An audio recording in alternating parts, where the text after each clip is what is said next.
If you have your health, you have 1,000 problems. If you don't have your health, you have one problem.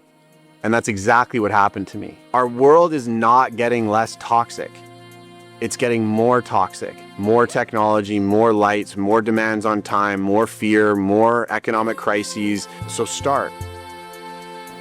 Welcome to the Whole Human Experience, your library for experiential wellness. Excited to have you on the podcast, man. Those of you who don't know, Cam has been on many a podcast because we used to share a podcast. It was like 2 years since we did our last episode. It is. Very different vibe than what today's episode is about, because that podcast was called Ignite You. And that was it was very much about intensity and like bringing up a lot of intensity, and oftentimes even like the motivational side of things. And it seems like there's been a shift in you and in what your focus is and in what you've built up until this point, and then why you're back in Nosara at this point. Mm-hmm. So maybe we start there to tell us a little bit about, because maybe some people don't know you. What do we need to know about Cam from the past to understand why you're doing what you're doing right now? Big question. We'll start simple. Small talk. Go through the whole past. So I was a performance coach for many years. You know this. Yeah. You might not. Spent about 11 to 12 years helping people get really fit and really strong, and myself work on getting really fit and really strong, learning about nutrition, learning about sleep, learning about training, learning about mindset, learning about all the, quintessential performance, athletic kind of philosophies. And I hit a wall recently. Within the last couple of years, my body shut down. And for someone who has spent most of their adult life learning about how to be healthy and vital, to hit a wall like that is extremely humbling and extremely challenging. And so I've now shifted my whole approach to my life as well as my clients' lives into more like starting at the foundation of nervous system health, mitochondrial health, and then ultimately optimization. So that's kind of a summary of the recent history. There's obviously a lot in my past that contributed to my nervous system getting dysregulated, and it's been quite the evolution over my life that led to this final kind of piece where everything cracked. And I'm sure we'll get into some of that as well, but just a big paradigm shift in my life. And the reason I'm in Nosara now is because my doctor was an absolute wizard, and he was like, you got to go get back into the sun, you got to go get back into the earth, you got to get back into nature, and you have to recalibrate your circadian biology so that your system can relearn how to be safe. And that's really what I'm doing in Nosara right now. Spokesperson for Nosara. That's it. That's amazing. Well, I'm glad you're back. Yes. You were gone for a couple of years. I'm also here to see you. Oh, yeah. Friendship. I love this. Yeah, I mean, community is a huge part of it, I imagine, as well, which we'll get into. Mm-hmm. But to go from, and also my span of knowing you, we've known each other for years. To go from high performance to nervous system regulation feels like such a leap, but it took your own personal challenges to get there. Mm-hmm. But for somebody to understand, and I don't even think I have a full understanding of what a nervous system is. So maybe we could start there, just simply understanding what is the nervous system and what does it mean to regulate that thing. Yeah. So the way that I've been looking at it recently is that the nervous system is like your house, if you think about it. All right. So it's got sensors, motion detectors, it's got an alarm system, it's got cameras, it's got a setup to kind of make sure that everything's safe. And when there's an intruder trying to come into a house, as an example, the alarm system will go off, the doors will lock, the lights will come on, and it becomes more of a fortress, right? And then when the intruder leaves because they don't get in, you know, the lights dim, everything opens, and it's chill vibes, and it's a comfy, cozy, grounded home. That's the best way to think of the nervous system. It's this constant system that's looking and feeling everywhere around you at all times without you even knowing it. So, you know, you hear it a lot where people are like, you know, if a car comes too close, you'll jump out of the way before you even saw that the car was there. That's because your peripheral nervous system is constantly watching for potential things to come out and get you, right? And so a regulated nervous system is one that will jump out of the way when a car comes, get you kind of into safety, and then will once again come back down into a calmer state. So it'll push you into a sympathetic activation, right? Which is a fight or flight, which is, you know, go, move, fight, do what you need to do to survive. And then when the threat's gone, you go into a parasympathetic state, which is that rest and digest, that calm, everything's cool. Now I can recover. Now I can digest. Now all the good stuff can happen so that when I need that energy again, I can tap into it again. We get dysregulated when we get stuck in one of those expressions. So a dysregulated nervous system is one that like is always vigilant, that can't chill, right? So we'll go back to the house analogy. It's like your alarm system is good for a burglar, but if a twig hits the window and everything fires up and it's like, oh, we got to be, it's like, no, that's not a regulated nervous system. It's a twig, it's a leaf. It's not a robber.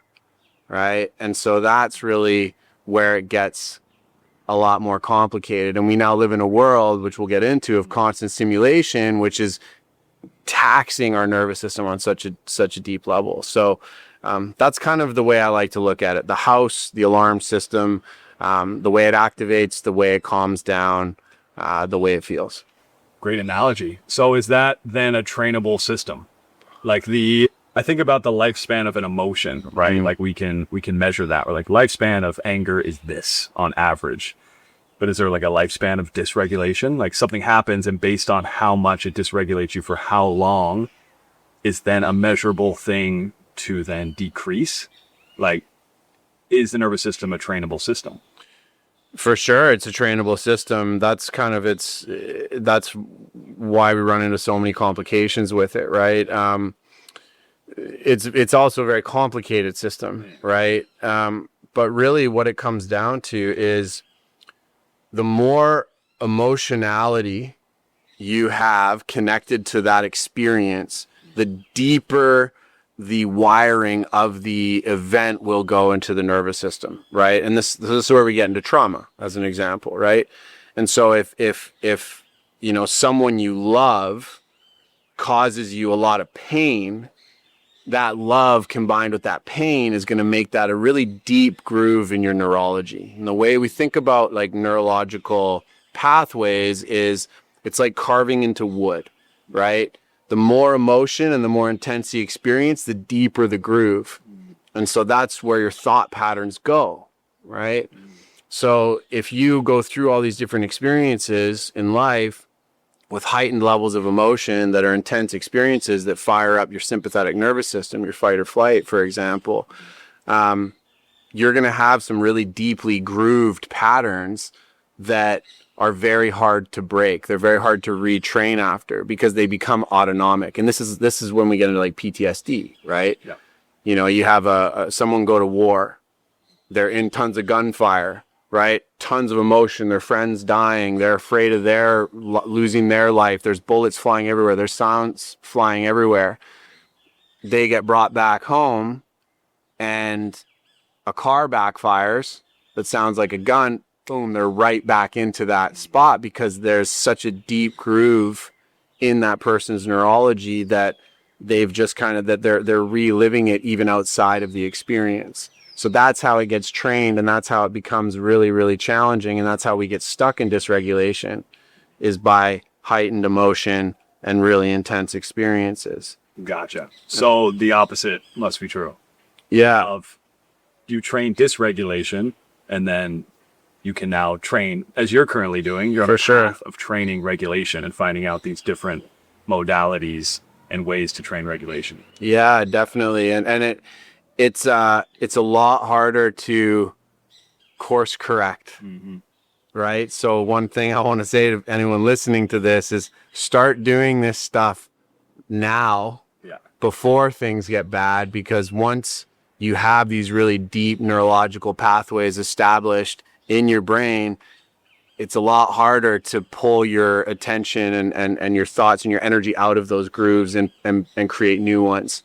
It's very possible, right? Neuroplasticity is a real thing, but it takes a lot of work. It really, really does. Gotcha.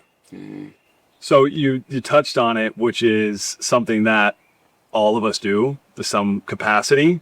First prop, this thing that we're constantly using and is constantly pulling us, myself included, into global events, chaos, distraction, which feels to me like the opposite of a regulated nervous system. How do you, on this path that you're navigating, and I say this because I know you are somebody who in the past was into some global events, some things happening on the news, and you were in it.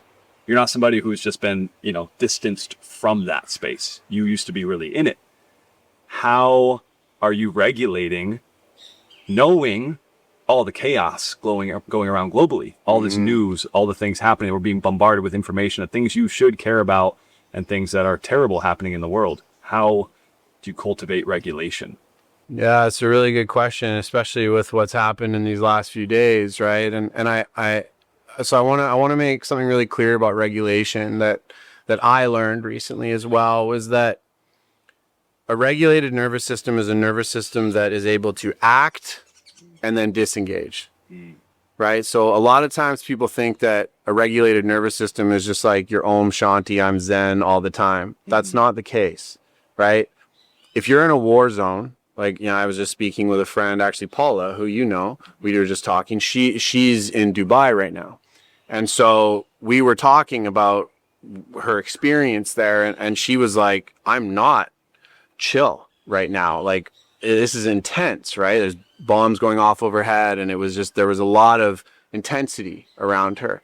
And she was like, I'm so upset about all these like spiritual kind of meditation teachers and influencers being like, you can't control it, just relax and just be regulated. And it was really valid that she was saying that, because if you're in a war zone, your sympathetic nervous system should be activated. You need to act, right? Now, if you come home or you come back to Costa Rica after being in Dubai and you're still fritzed out, then you've gone into dysregulation. So it's really important, first thing, to know that regulated means that you can still act and disengage, engage, disengage. How would you say your relationship is with technology now? Your relationship is with your phone now, in the sense of, because for me, I like to look at things from a relatable lens. How we see this thing, how you connect to this thing. Because obviously you do leverage it still. How should we start reframing our relationship to it versus it's always there? I always have access whenever I want it, quick scroll anytime I can. Curious from a relational lens, how you're connecting to technology. So the way that I would look at it, there's two ways. There's a positive way, which is it's a tool. So you have to establish a relationship with it like it's a tool. I don't carry my hammer into the car when I'm going to go grocery shopping, right? I don't bust out the skill saw when I'm laying in, on the deck in the sun, right? I use my phone when I'm doing something for my business, I want to research something, or I want to communicate with someone. My phone is not like my best friend. Which kind of brings me to the less positive frame of it, which is it's a drug. So you have to understand that thing taps into your dopamine receptors the same way that a slot machine does. And if you don't understand that yet, you really have to do your research on it, because the the way that like Instagram works, that scroll, it taps into the addiction parts of your brain, right? So that thing is a drug, right? So if you had a pile of cocaine on the table, would you just carry that pile of cocaine with you everywhere? No, you'd have a really bad problem, right? So it's starting to get really, really clear on the fact that it's a drug. It's not good for you. It's emitting radio frequencies that are bad for you. There's a ton of content on it that's not good for your nervous system. So you have to be very real with yourself around the fact that it is a drug, it's addicting, and you have to create those boundaries. Like I said, the more positive way to look at it is like it's a tool. Figure out what you're using that tool for. Have it very clear. I use it to post to Instagram, communicate with my clients, call the people that I love, and do my research. And I'll do the occasional scroll, but I'll give myself like 10 minutes, and then that's it. You set a timer, and then it's over. You stop it, and then you put it away. Mm-hmm. That's the level of vigilance that we need with those devices. Mm-hmm. It does take a level of discipline. Big time. Big time. Not even a level, maybe the highest level of discipline, because most of us are not only so addicted to it, but it's normalized to get the instant response, get the very quick reaction, dopamine, which that would then put us in a place that's dysregulated. If we're getting the pings all day and that's notifications need to be off, like all of that, right? An Apple Watch does not have any place in this world. Like all these things, it's like, yeah, they're all just little tentacles going into your nervous system. And that's kind of the way that I look at it is that they're all tentacles. So how are you minimizing the amount of tentacles? You know, I have a client who we'd go to the gym and he'd have his Apple Watch and just be going off all the time. And I was like, you got to throw that thing in the garbage. Mm-hmm. I was like, don't ever wear that thing anymore. And we got him on a Whoop and we traded it out and we did some stuff like that, which, you know, he just wanted the data. But to see, like, he'd be like pushing and it'd be like, and he'd be like, and I'm like, bro, you're doing push-ups, man. Yeah. Focus. You know? Okay. So speaking of tentacles, you talked about EMFs. These are little tentacles that I put into my ears. These are tubed headphones. Maybe you guys have heard of this, maybe not. I use this because I used to use AirPods. Do not use AirPods. I thought you'd say that. Yes. I even put the little stickers on them. I'm like, oh, EMF blocking stickers for my AirPods. I tried to let myself get away with it until I measured it. I'm like, okay. It's putting a microwave in your ear. Yeah, probably not good. No. Probably don't want to cook the brain. No, well, that's what they're doing. Okay. So the tubes, for me, is one tool I use because I use headphones. I like music. Mm. I love it. And I want to listen to music. I don't want to completely void myself of that joy. EMFs, you alluded to it. It's worse than cigarettes in your house. I mean, that's a crazy statement. Yeah. I want to know more about what do you do to mitigate EMFs and what is true about EMFs and all the conversation around this, because it's hard for me to understand what of it is theory and then what of it is measurable and that we know, and what should we mitigate in the household in our daily encounter with it as much as we can. So first thing, none of it's theory. Okay. Right. There are thousands of peer-reviewed studies on the negative effects of non-native EMF on human cells. Like, it goes deep. There's native EMFs? There are. Yeah, I don't know that. I'm asking. So for you have a torus field. Okay. Right? That tree has a magnetic field. Everything that's alive has a magnetic field. The earth has a magnetic field. So that's why when people say like, EMFs are bad, electromagnetic fields are bad, it's like, well, no, like we all have electromagnetic fields, but we are of nature. Yeah, artificial EMF. Exactly. Non-native is basically an artificial EMF. It's a technological EMF. Okay.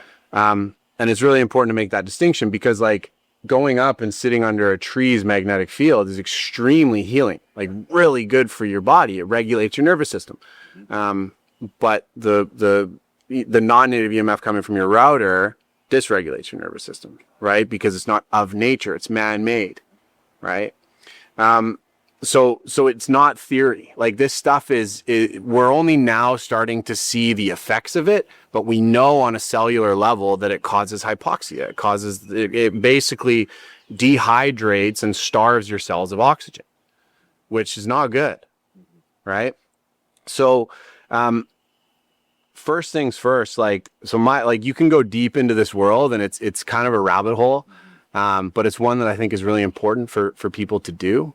But the first thing that I tell everyone that everybody should be doing 100% of the time, like, and there's just no excuse about this, is unplug your router when you go to bed every night. Like every night you go to bed, just unplug your router, plug it back in the morning, unplug it at night. You can even just get one of those timers for your lights that switches it off at like 8 p.m. You can just plug it into that and, you know, it'll do it automatically. That's a good way to look at it as well. But that's something that everyone has to do. And then if you live in an apartment building or a condo, because that's challenging, right? So that's where it starts getting a lot more challenging. So I would still do it. Okay. But there's various things that you can do. So I would, if I lived in an apartment, this is what I would do. I would get a reader. Okay. And I would go and I would test the various rooms of my apartment, and I would look at which walls were really intense. And, you know, you can get weird with it, but there's EMF paint you can get now, non-native EMF paint. So you can paint your walls. So they'll block it a bit. I haven't tested it. I've just heard it's good. You can also use tinfoil. Oh, so you can there's something to it. Well, there is. So Wow. They've actually shown tests of if you wrap your router in tinfoil, it actually eliminates how much of the EMF gets pumped out. So there's tinfoil, there's Faraday cages and different things that you can get, which, you know, for smart meters and stuff you can do. But really it's proximity is a big issue, right? So if you can limit how much like of the devices that are close to you are emitting this stuff, it's going to really, really support your nervous system. It's going to support your cellular health. But what I would say is that if you live in an apartment, your practices of like connecting with nature, connecting with trees, grounding, going in the ocean, getting morning sunlight, like making sure your circadian biology is as tuned as possible is super important, because that's what kind of like recalibrates the system after it's been so frazzled. The problem is when a lot of people live in apartments, they put their shoes on, they get in their car, they never touch the earth, right? They go to concrete, they go to their building, and they're always surrounded. Now people drive Teslas, so you're going from your apartment into driving a cell phone to like shoes on concrete, then into an office with more Wi-Fi, and then you kind of do that day in and day out. You're not able to discharge and recalibrate any of these extremely high frequency signals, right? They're so high compared to what our body and nature created that it fritzes the system. Got it. So that's routers and environment. What about phones? I mentioned AirPods. Yeah, well, AirPods in the garbage. Okay. AirPods in the garbage. You can also hardwire everything. So my house is fully hardwired now. So basically, I have a bunch of 100-foot long cables going through the house that we plug our cell phones into, we plug our laptops into, and then the router doesn't emit a signal anymore.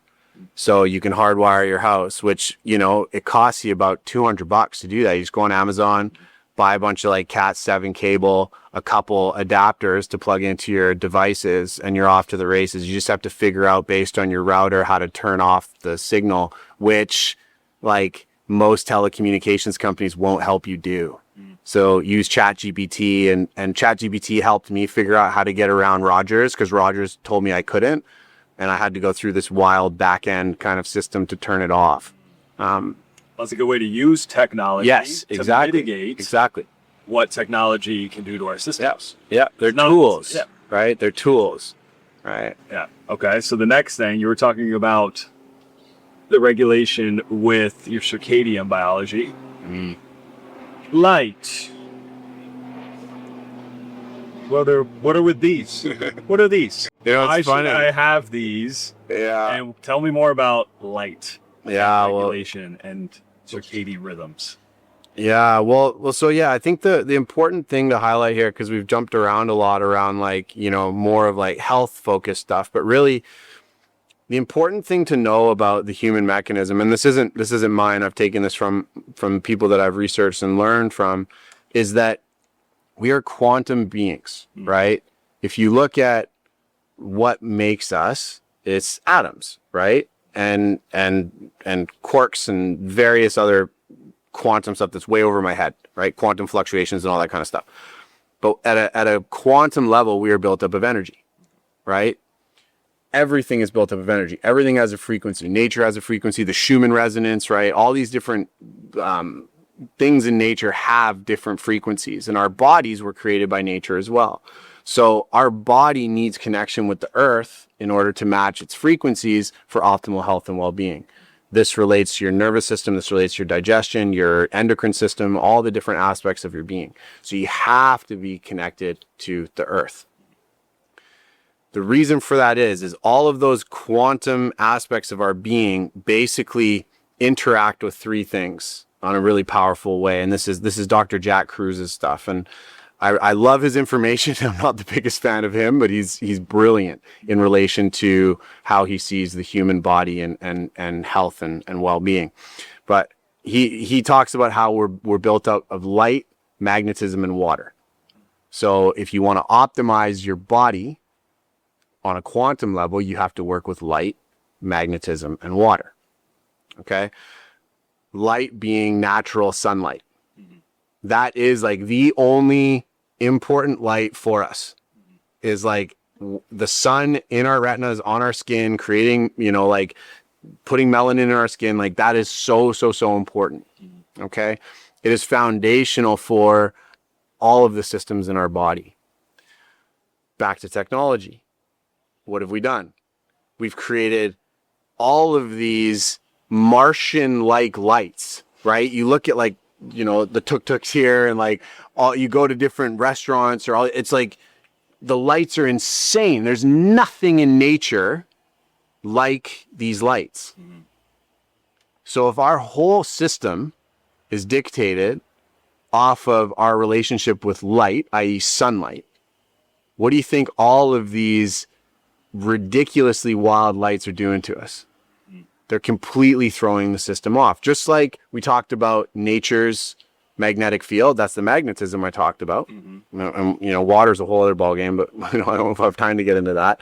But light is also a massive one. So the light spectrum, infrared, near infrared, all the light that comes from the sun is what the body looks for in order to optimize your digestion, optimize your sleep, optimize energy levels, optimize recovery, optimize every system in the body. So back to your blue light blockers. So when I used to clown on them a bit, actually, I used to be like, I remember it. Yeah, I used to not rock them, and I was like, I thought they were just about melatonin, which they are, which is really, really important. I used to be like, oh, it just helps your sleep. It's like, no, melatonin is like one of the most important hormones in your body. So I used to clown on them a bit, and I used to think like they look super goofy, they're super annoying. I hate looking through them all the time. Dude, you think these look goofy? Well, you make most things look good, bro. Sweet, thank you. I'll say that. I'll say that. Okay. I look goofy wearing them. But I didn't really like looking, like I didn't like watching movies that were all red. I didn't like, just always seeing red. It actually made me super tired, which is a really good sign, right? I'd be like, I'm getting so sleepy because I'm looking through these blue light glasses. But that's what you want, right? The system is supposed to get tired when there's no light. So blue light blockers protect blue light and green light, and there's various lights that come through our devices, but predominantly blue light, which throws off the circadian rhythm completely. It tricks the body into thinking that it's looking like straight at the sun that's blaring into its eyes, which causes all of your cortisol and wake up hormones to come into effect. So those tools are extremely important in relation to setting boundaries and creating boundaries with technology. Okay. But they're not a replacement for getting real sunlight, right? And I think that's a really important one to talk about is getting into like the practices and the actual kind of steps to regulate your circadian biology, which regulates your nervous system, which regulates your digestion and all these different things. And that is getting into first early morning sun, feet in the earth, like moving your body. So surfing, as an example, is probably one of the healthiest things you can do. Go out, surf early morning, sunrise. You're in the water, you're grounding. It's saline solution. It's connected to the earth. It's like the most amazing grounding material possible. You get that sunlight in your eyes, sunlight on your skin. That is an immediate connection to your nervous system that says, I'm home, I'm safe. It's time for the system to engage, and we can go through all the processes needed to execute a healthy, vital, energized day. But when we wake up in the morning and we look at our cell phone, you mess that whole system up because it's not full spectrum sunlight. So just like the EMFs aren't the right magnetic frequencies, that light is not the right light spectrum. So you have to start to really create boundaries once again with this tech to protect the nervous system, to protect the circadian biology. Okay. Your circadian rhythm, I think it's important maybe to mention. Your circadian rhythm is your body's ability to basically come alive in the morning. So you get, your system comes online once it sees the sun, it's connected to the earth. You get cortisol that floods the system. You get norepinephrine, adrenaline, all these wake up hormones. And then as you go through the day, cortisol starts to dip, melatonin starts to increase, and you get your nighttime recovery hormones, which lead to insulin-like growth factor and all the good stuff you need for a good sleep. When you look at a phone at night, or you look at a phone throughout the whole day, you keep cortisol levels high, you keep melatonin levels low, sleep gets thrown off, biology gets thrown off, digestion gets thrown off, and the system gets totally dysregulated. Your nervous system gets fried. Gotcha. And I know this is some of the work you do with your clients now. Mm-hmm. You literally go in to where they live and set up their space. You see how they live, the routines they have to make sure they have regulated nervous systems. And it's usually the high performing people, right? It's these people like top of the game, CEOs running shit. What is the nighttime situation like? What's your wind down with light? Because I imagine you have many pathways, but I'm pretty sure you even go as far as changing light bulbs and working with light at night, that I think many people miss the mark on, myself included. I know I turn down lights. I have the red on my phone, triple click, make the phone red. Do that. I think it's a great thing. And I have my little things that I do at night, but I'm curious, what's your system to make sure you can actually wind down in the evening to get good rest? Because as we know, good sleep is the pillar to a good life. Yeah. So we'll get like nighttime is important, but I want to say something really first about the morning. Yeah. One of the most important things for your sleep is that early morning sun. Yeah. So that's something I like to throw in, is that because a lot of people go, oh, if I optimize the evening, it's fine. It's like, no, you need to get that early morning sun or light first thing in the morning, because that sets the whole tone. At night, I have moved to candles. Okay. So fire, the reason why, blue blockers and a lot of the red light on your phone and all these things are trying to mimic, fire. It seems to be that the light from a fire doesn't dysregulate our circadian biology. And the theory behind this is because we had to keep fires burning to protect us when we were evolving. That's one theory. So lighting candles. So what I do in the evening, and my partner's on board with this now, and it's funny, she's like bought all these like wall mounts with like all these big, beautiful like candle holders and stuff. And it's really cool. It almost looks like a castle, right? And so at night now, all the lights go off and we light candles. We eat dinner, candlelit, breakfast in the morning, right before the sun's kind of coming up, candlelit. I've become kind of a weirdo in that respect with how I basically just live in candlelight once the sun's down, to the best of my ability. Now, if I have to go into the basement and grab something or, do something, Kyla actually did buy a carry, like one of those carrying candles. So I haven't used that one yet. Right now I have a headlamp and I go red mode, red light on my headlamp. So that's what I'll do if I have to go down into the basement. But we live in it's like very dark at night. Now I will say that I haven't quite figured this one out, because what I run into now is I get really bored and I end up like going to bed at like 8:00, especially here, right? Sun goes down at, 6:30, it's dark. Mm-hmm. And so I light the candles and dim the lights and I kind of go to this, I'm like, well, shit, what do I do now? you know? So, and like, you know, you can only stretch and do yin yoga and, you know, so much that, you know, sometimes you're just kind of sitting there and you're like, well, I just go to bed. And then what I'll do is I'll wake up at 3 o'clock because I only really need 7.5 hours of sleep. And I'm like, shit, okay, what do I do? So I haven't quite figured this one out yet. And that's where I think community really comes in, like to, you know, be with to have sex, to, you know, do massages, to, that doesn't help you if you're single, but at the same time, you know, You can self-pleasure. you self-pleasure, exactly. Sorry, buddy. This will be an Ignite You episode. Without a screen. Yeah, Self-pleasure well, without screens, definitely, obviously. right? Definitely. But there, you know, there's a lot of stuff we can do, but it does become challenging. Like for me, reading as an example, at Candlelight, I'm like, I pass out, you know. So I haven't quite figured this one out yet, and I'm working on the solutions. When my partner's around, it's a lot easier. When I'm alone, it's a lot harder. Yeah. I was going to ask about that with community, and I want to go into this piece more, but it's very extreme, and probably for most people to hear. For sure. You're not the average person. So then when you want to have a dinner with friends, when you want to, You just do it. Yeah. Okay, you have the exception. And you can bring your blue blockers. Like sometimes I'll be the guy, like when I take ferries at night, I sit there with my blue blockers on and people look at me funny, but I wear them, you know? And so that's the ideal situation, right? Do I sometimes have the lights on at night? Yes. Do I sometimes watch a show? Yes. Right. I just don't do it every night. Like I'll probably watch a show once a week, right?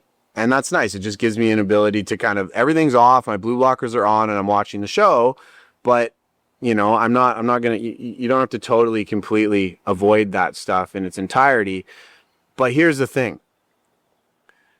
It's all a luxury until you get sick. And that's one thing that I didn't realize is that I used to work my ass off on my laptop until 9 p.m. I started at 6 a.m. I'd be next to the router all day. I wouldn't wear blue blockers. I wouldn't pay attention to my meal times. I didn't connect to the earth unless I was like on an adventure. And then I got really sick. And I love the quote where it says, if you have your health, you have 1,000 problems. If you don't have your health, you have one problem. And that's exactly what happened to me, is that my health became everything. And I invested thousands and thousands and thousands of dollars into figuring out what was wrong. And the most expensive, amazing doctors that I could find told me that's because I'm disconnected from the earth. I'm disconnected from circadian biology, and I'm not setting enough boundaries with technology. And the fact that I have a lot of trauma because of my past, my nervous system was primed to get hammered by how I was living. Right? So everyone will go like, oh, I don't want to light candles and do all this stuff. When you get sick, you start lighting candles. And if I could go back and tell old Cam to start lighting candles before he got sick, I would say do that, because the amount of money, the amount of time, the amount of energy, and the amount of pain that I have gone through to come to these conclusions and now set these routines is something that I hope everybody can learn from, because our world is not getting less toxic. It's getting more toxic every single day, right? More technology, more lights, more demands on time, more fear, more economic crises, all these, it's escalating. So start, because I'm not going to be the only one that's gone through these challenges. It will happen to a lot of other people. And if you can get a jump on it, it will really, really, really save you a lot of time, money, and pain. So we just went through a lot of information. If you had to boil it down to 3 things everybody should start doing today to start regulating their nervous system, what would those 3 things be? The first thing would be morning sunlight with your bare feet on the earth. That would be number 1. Ideally, your whole body on the earth if you can. Right? Get on all fours. Naked. Seriously. Yeah. Getting sun, it's really important. We won't go on a tangent, but really important. Getting as much of your body on the earth in the morning sun is extremely important. That would be number 1. The second thing would be unplug your router every night. It's so simple, and you cut your exposure in half just by doing that, right? Like if you think about it, you cut your exposure in half by doing that. And then the third thing, it's tough. It's really tough. The third thing I would say is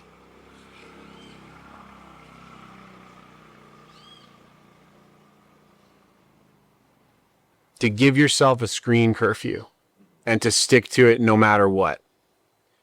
Because that's going to basically start to really help your relationship with light a lot. And it's going to cut out the amount of stuff that's going to go into your subconscious before you go to sleep. Now, I will say that, you know, we didn't get into meal timing and stuff like that, but those are also like for specifically nervous system regulation, really, really important. Really, really important. I would like to add a bonus piece here to go into, which is a pillar in what we do at Whole Human, which is community. Because I love this quote that healing is an individual journey you cannot do alone. Right? And it's the number one biohack is community. And it's often missed when people are on the healing journey, right? They isolate because that's the way they can regulate and come back and do the work. But I know you, especially now in this season, you're really community oriented. So is there any specific takeaway you want people to have around community when it comes to this nervous system regulation?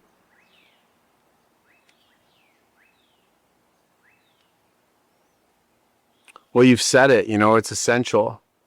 The challenge that most people have now is that community means a lot of different things to a lot of different people.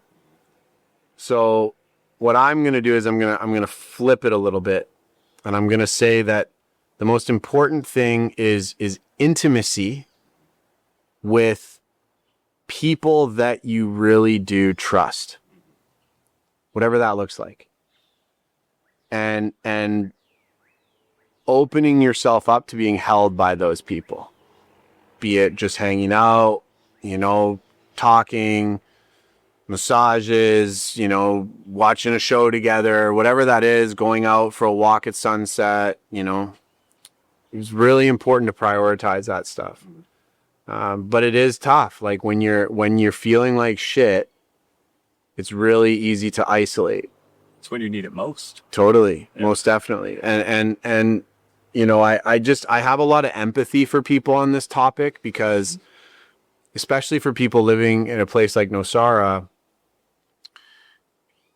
you have so many pools of people to access and so many pools of really good people to access.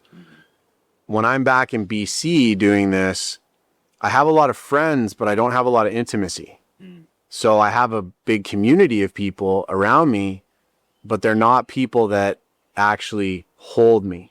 They're not people that I trust at a really deep level to hold me. Now there's a select small few, but it's not a big group of people. And so I empathize with people who aren't in places like Nosara. This is a really hard thing. So finding people or, you know, really, and this is one thing my doc really pushes his clients to do, is reestablishing deep connections and bonds with family. Because your family is so important for that intimacy. It's so important for that connection. So if you don't have something like Nosara or like the dance that you have or the community that you have or like the friend group that we have, you know, really go into healing wounds with your family because they're the ones that are going to be with you if ever shit goes really sideways. Yeah, really important. It's a good point because that's probably where most of the dysregulation comes from in relating. Is our family. 100%. It's where we get triggered most often. So if we go into the place we get triggered most often and we can heal that, building other relationships from personal experience I found, when those connections are tight and feel good, finding the friends, finding the people around me becomes much easier to access because I feel fulfilled in the core. Yes. And one last question that I ask every guest that comes on the podcast, because it is the whole human experience, is from your perspective now, what does it mean for you to be whole?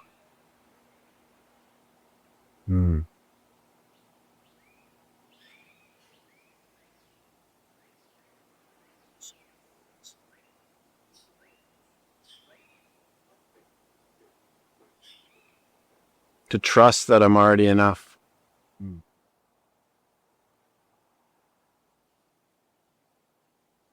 Yeah. And to really feel that, to really believe that, to not feel like I have to be anymore, be anywhere else than where I am right now, that I'm already there and I am enough. Beautiful. Thank you, Cam. I love My you, brother. pleasure, brother. Love you too. Appreciate you.